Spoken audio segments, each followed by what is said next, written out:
How Do I Love Thee by Elizabeth, Barrett Browning.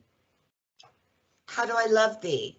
Let me count the ways I love thee to the depth and breadth and height my soul can reach, when feeling out of sight for the ends of being in ideal grace. I love thee to the level of every day's most quiet need, by sun and candlelight. I love thee freely, as men strive for right. I love thee purely, as they turn from praise. I love thee with the passion put to use in my old Greece and with my childhood's faith. I love thee with a love I seem to lose with my lost saints. I love thee with the breath, smiles, tears of all my life. And if God choose, I shall but love thee better after death. Oh, Monica, that's such a nice poem, very famous one. And of course, a great introduction to this episode of Writing Cats and Friends, where you and I are going to be talking about love. Yes. And folks, I'm Ken Weene, and you know my co-host and fellow lover of life. Yes, we do love that. I like it when we can have shows that are so positive and, bring some people some love into their life. And what better time of year than to do that now? Ah, yes, Valentines and all of that in February. And why is it that we make the month of February so much about the month of love, and yet it is the shortest? I know, that is funny, isn't it? I often wondered if they did that because people are so tired of the cold of winter and all that. So let's get a little bit of love into that and lightness into it. We've already been through the holidays and everything, Or perhaps, Monica, it's because the cold weather means we spend more time in bed together. I know. There's more babies born. No, actually, there aren't. If you think about it, I don't believe there are more babies born in September. But it is a good time to have love and sexuality. And I have a sexual poem that I wrote. Yes, because that is part of love also. Yes, that I thought I would share. It's called Troubadour. And people don't necessarily know what a troubadour originally was, but they would hire troubadours. They would hire this person, and they would play love songs with you, etc. But their biggest job was to wait outside and warn you if the lady's husband came home. Troubadour, do not close the shutters of your window. Lean a ladder close by for me to climb. As the moon waxes, my beloved, the troubadour and I will come to serenade. We hide among the willows. You hear my lute call your name. I will mount to you, my beloved. We will come in the moon's view. As the rounded moon settles in her bed, you and I will share our song. My compadre will remind us of the hours. His whistling flute will sing their sounds. The troubadour will hide among the willows to sing when your husband returns.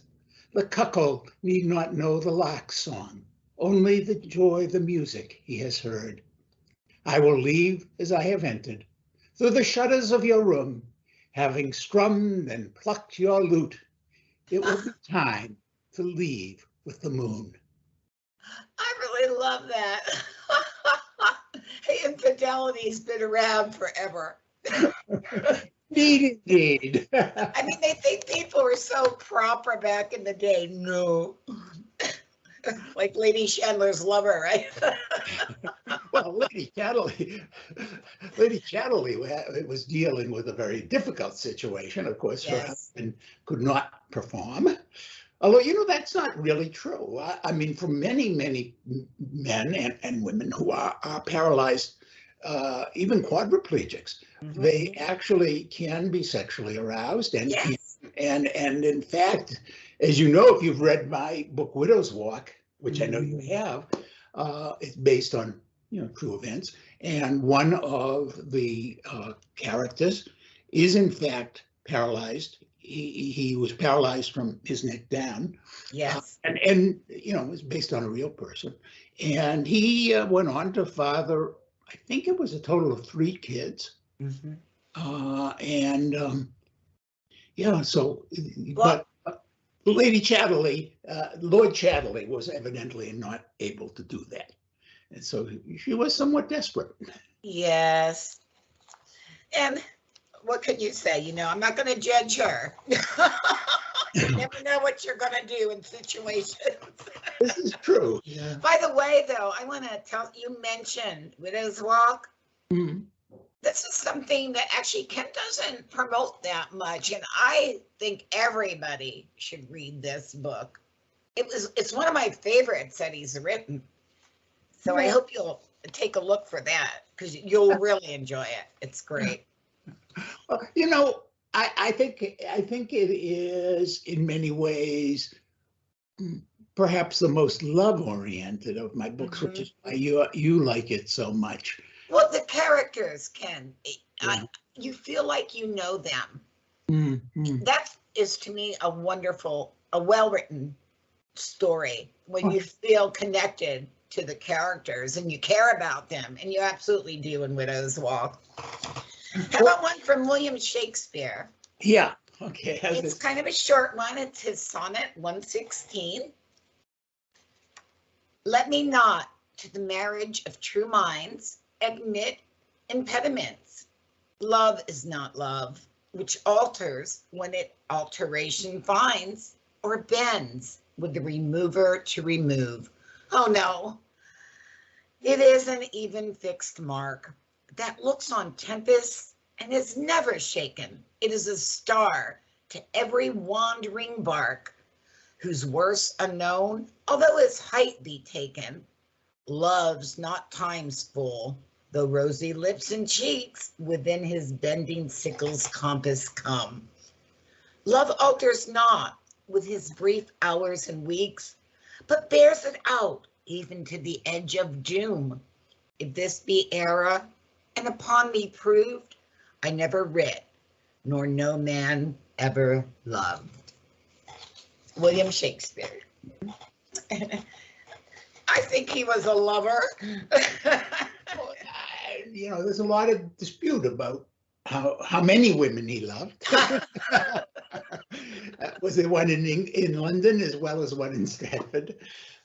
He was an interesting character in his own right, and I think we need more plays and movies about Shakespeare, not only of his work, but he wrote some wonderful love lyrics, as they were, not only in the sonnets, which are mainly about love, but also even though they're concealed as dialogue, there are also sonnets written into the plays.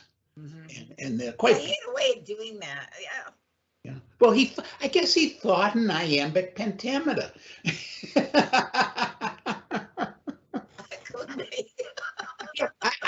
I think one of the things that we tend to forget, and I think it's important as writers, you and I, and as an audience, that the times produce the way we speak.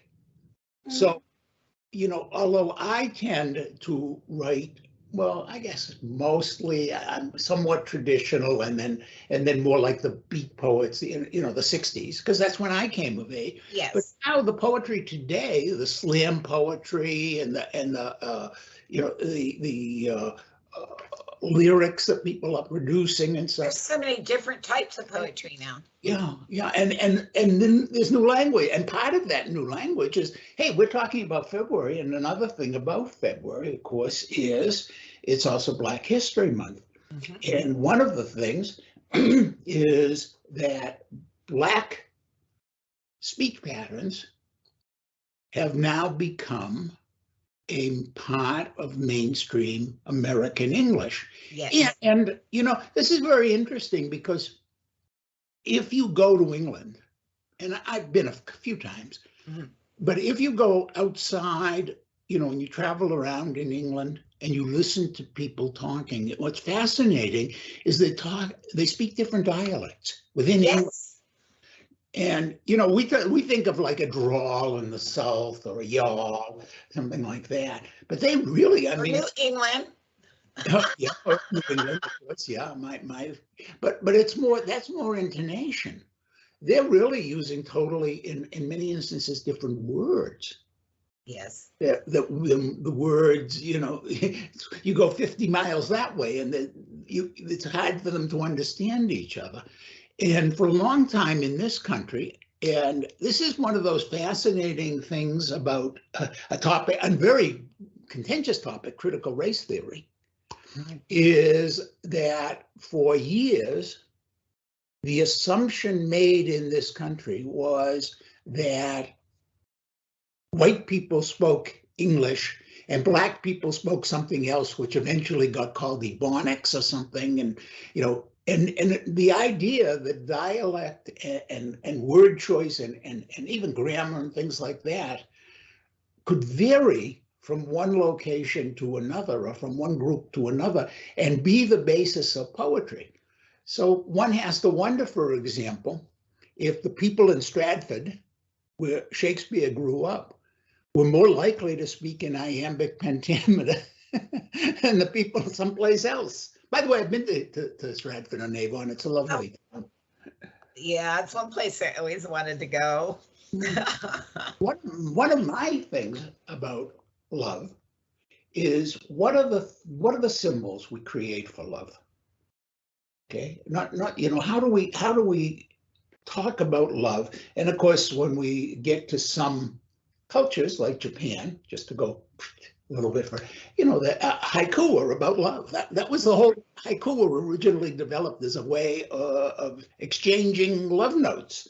And people don't know that. No, but I have always been a great lover of flowers as a metaphor for love.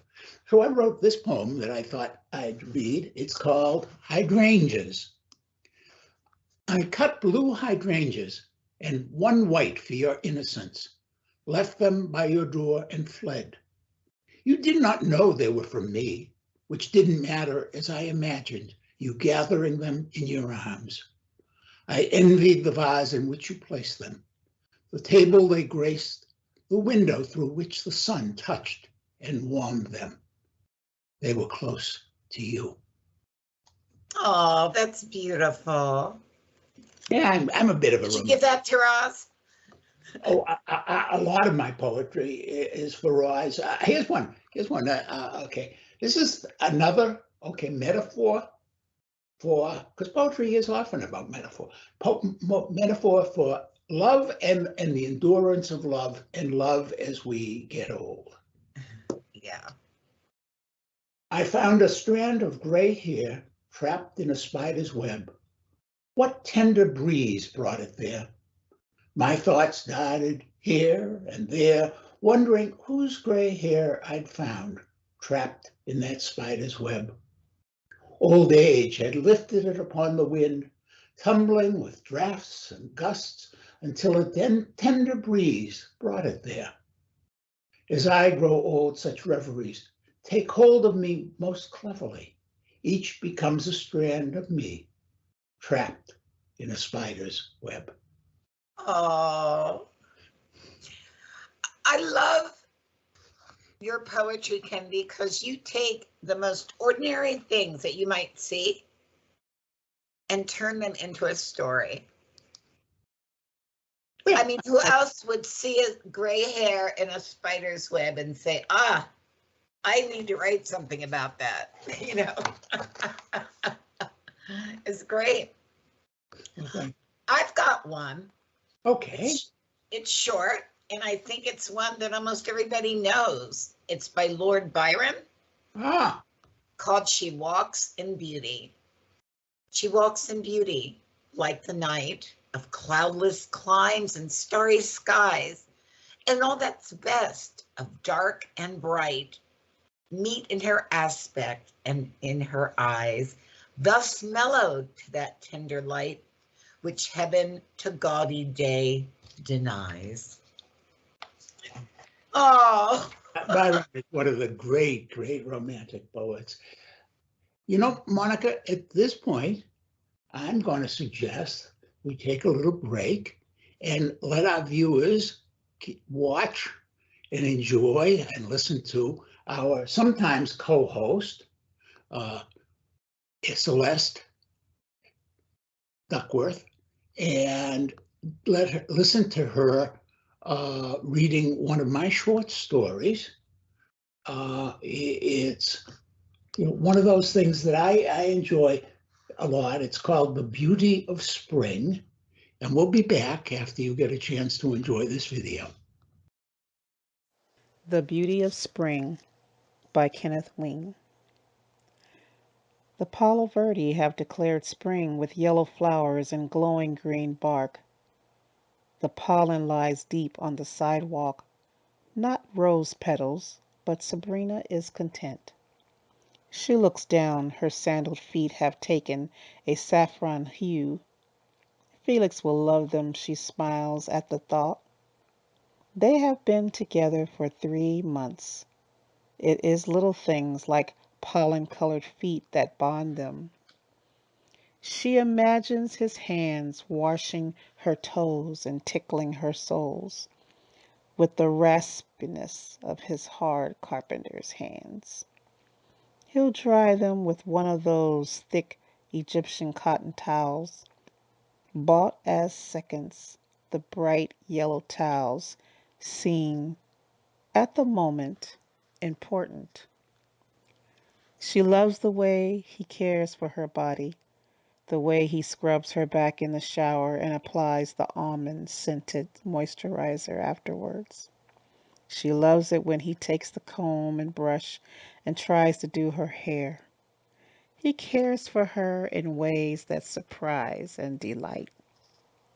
The sex ain't bad either. They had made love 3 times the night before, her legs clasped around his thin hips, her back arching and settling in rhythmic ecstasy, each time climaxing in unison. Sabrina thinks about his kisses, the gentle, slightly nipping kisses on her breast, working his way from her cleavage to the areola, one breast and then the other.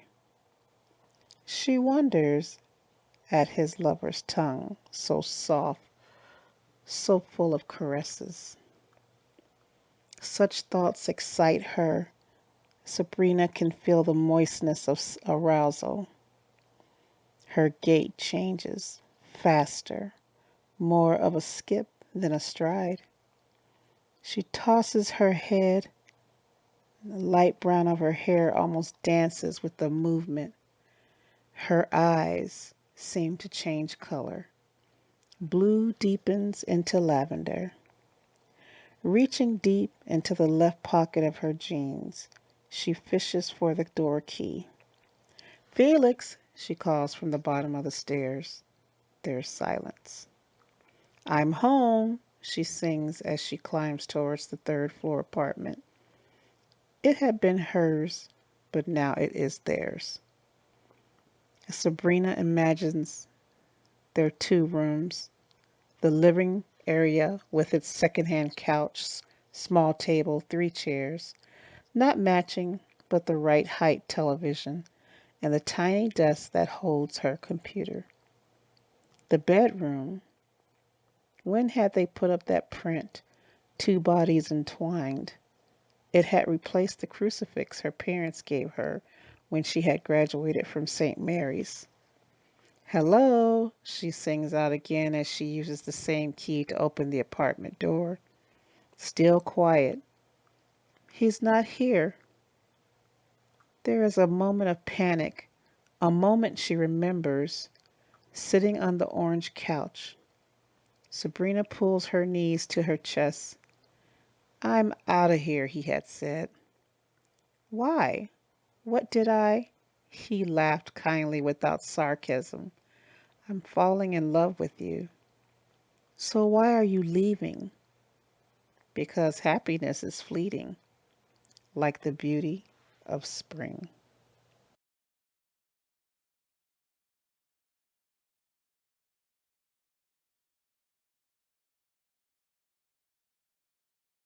Ah, Monica, love is not just people. Sometimes love is comes in many forms. Mhm. One of the loves that many of us enjoy, and I know, no show I do with you will ever go on without my thinking about one of the great loves of your life, Punky. Yes. Okay. She was part of our show for a long time. Yes, she was. Well, I'm not as much of a cat person, but I am a dog person. Well, And you liked Punky. and Punky liked me. Yes. Just to communicate over the computer. I never met Punky in person, so I never got to actually stroke her, but I tried to with my voice and my gestures. But I am a dog lover. I am too. Yeah. And so I wrote this poem that it is about a dog. It's called Old Dog. Her golden muzzle gone to gray, her joints no longer subtle. The old girl fixes a longing gaze as she staggers down the highway. Perhaps she knows where he has gone to hunt along the byways. That boy she's followed all these years, whom she would follow always. No, she will not remain behind, although the scents elude her. The sound and sight have given way to age and melancholia, but heart and will must still give in. To age, the best of dogs must yield, and now he's with another hound, rambling through her fields. No. Anyone who's ever loved a dog can relate to that. Yeah. There's different types of love also. There's love of family. And I found this short one a little interesting. It's called Too Busy by Lynn Messing. They say androids don't exist yet. They never met Sharon. True, she is technically human, but she may as well be an android. Widowed, mother of twin toddlers, working 3 jobs to make ends meet. She scoffs at people who claim to have no free time, but who then watch television or go online. She doesn't even have a Facebook account. Every waking minute is full. She even hurries when using the toilet, which she is doing so. While the twins, unsupervised, are in danger, she's too busy to feel emotions. They say androids don't exist yet. They never met Sharon. Ooh. See, that's love of your children, your family, working 3 jobs. And there is a lot of that in our society right now. Yes. One of the reasons, the major reason that Celeste is not with us today, by the way, and this is very sad, of course, is that her daughter recently passed. Yes. And our thoughts and prayers go out to a wonderful friend. And what more can you say? I know that we love her, and that's all you can say. I've got one more. Okay. And it's called The Best Bad Hair Day. Now, this is by Sivita De Awes from Colombo, Sri Lanka. The air smelled strongly of salt. My boyfriend had asked me to meet him at the beach. I love the beach, but today the sea breeze really wasn't helping my hair. I grumbled as I made my way to the shore. I saw the light of candles in the distance, but couldn't make them out as I'd forgotten my glasses. Why couldn't he have picked another place for dinner? I walked up to him and was about to open my mouth to complain when he suddenly got down on his knee and said, "Will you marry me?"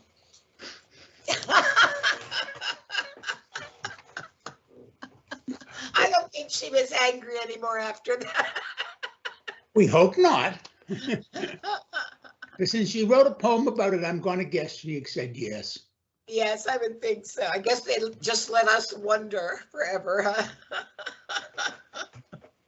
You know, one of the things that we really want to talk about is, I had a career as a mental health professional shrink, and I Yes. did a lot of relationship counseling, and one of the things I learned was that love is not limited to a man and a woman, but obviously, we talked about a dog, but that human love and one's children, of course, but that human love can come in other forms, and I think it is only appropriate that we celebrate some of that. And I have a poem called Burnished, which is, well, I'll read it. My my gay friend across the way collects jackknives by the score, each in its wooden display case hung on the wall, each representing a dalliance from his aging past. Some are open and some closed. Being loved is easy, he says. Loving in return is hard. Did I mention I studied art? There is only one sheath knife, cased in an inconspicuous location. My first, he explains. First loves never dull. You don't put them away. They are in your soul, your heart, and head. They remain burnished until you die. Oh, I don't think anyone ever forgets their first love. Right. Actually, I do have one more, Oh, good. and I promise it's my last one. It's called To Tonight. It's by Kathy Cornell, Haddam, Connecticut. Do you know where that is, Haddam, Connecticut? Oh, of course, I've been to Haddam. Okay, it goes like this. Sometimes I tend to think about what I don't have. A house on the ocean, a big career I could use to impress people at my high school reunion. Then I hear his car in the driveway. I think we'll grill tonight. Later, we'll watch some reruns of sitcoms from a long time ago that remind me of when we were young. He'll doze off, and it'll be time for the day to end. We'll say goodnight to the cats. We're all still here, a miracle. When I'm very old, I will wish for a day like this. Oh, Yes, love endureth. it is. I wish we could celebrate love every day, Well, I hope you do. I hope you and Rich celebrate your love for each other and with each other every day. Yes. I know I celebrate mine with Roz every day. It's a wonderful thing to be in love. It is. Now we are going on so many years. We're past 50 and years together. Well, you know what's funny, Ken? People think that because you're with someone with so many years that you don't feel like you did, and you always do. Well, I mean, it's not like when you were. You just feel it with more creaky joints. Exactly. Exactly.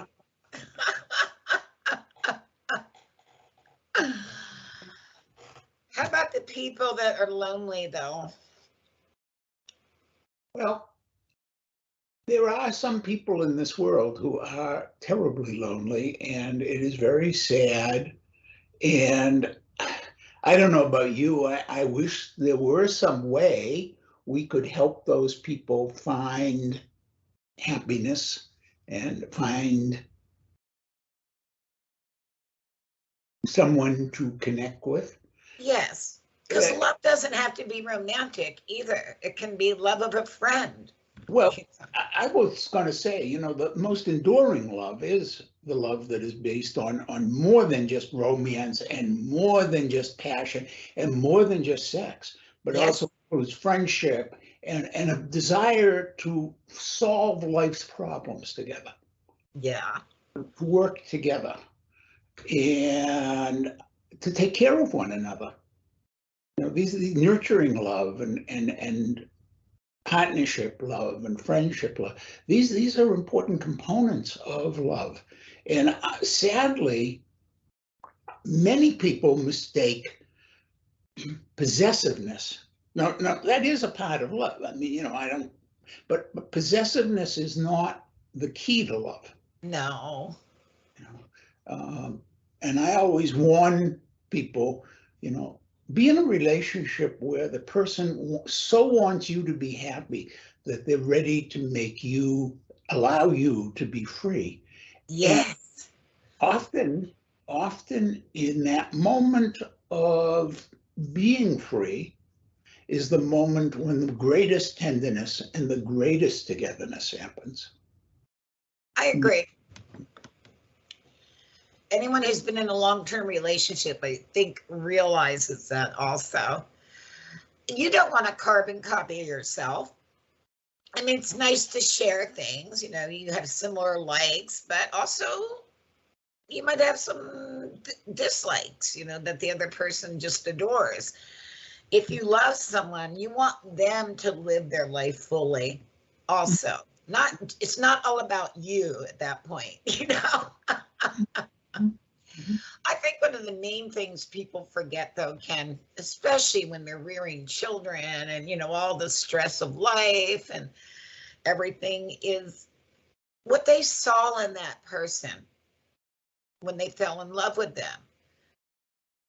And I bet they showed appreciation to that person all the time, respect, care. And somehow that gets changed when you have all this other stuff going on and you let that part go, and you can't, you must nourish it. Well, you know, I think the most important thing personally, you know, when you meet somebody, the thing I always wanted to look for and found in my wife is humor. Oh gosh, yes.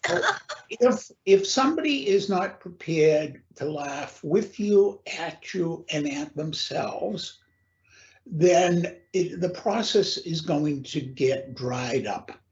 Yes. While we may connect through pain and trial and those things, and they do make our relationship stronger, we really need the resilience that humor gives us.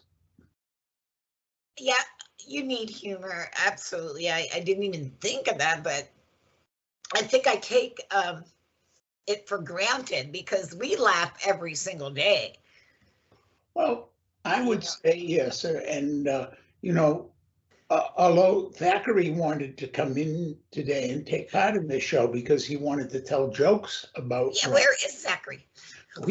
I put him in the other room because he wanted to tell you jokes about us and make fun of us. Oh. But you know, he is caught on and realizes that until we can all laugh at ourselves, that we can't really feel comfortable together. Now, I will admit that in his case, Thackeray does not really appreciate being laughed at, but he is very good at laughing at us. He doesn't like the slow jokes, huh? No, Thackeray does not like slow jokes. Actually, no, he does not. He likes the, you know, in fact, he does not like jokes about sloths in general. Oh, okay. Well, we better not do any of that. But he does have a sense of humor where we're concerned. Anyway, I thought we could add one last piece of Celeste reading. Yes. I have for you another, it's kind of a prose poem. It's called The Affair. And Monica, if you'll add that video, maybe we can end the show with it, because I think we should. yeah. And Celeste, if you're listening, we love you. We're here for you anytime. And everybody give Celeste some good vibes, okay? Because she needs that right now. She spends her life helping other people. And right now, I think she could use our support. And with that, Ken, let's take a listen to The Affair. Bye, folks.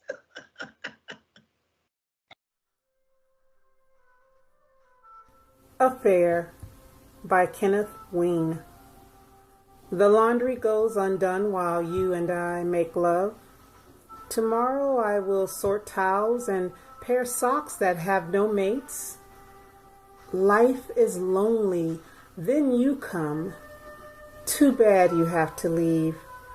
Can't your family do without? The dog will surely miss you. She cries when you have left again. She paws the door to let you in and cannot understand that you have other scents that draw you hence. Scents that fill the silent desert air. She licks away my tears.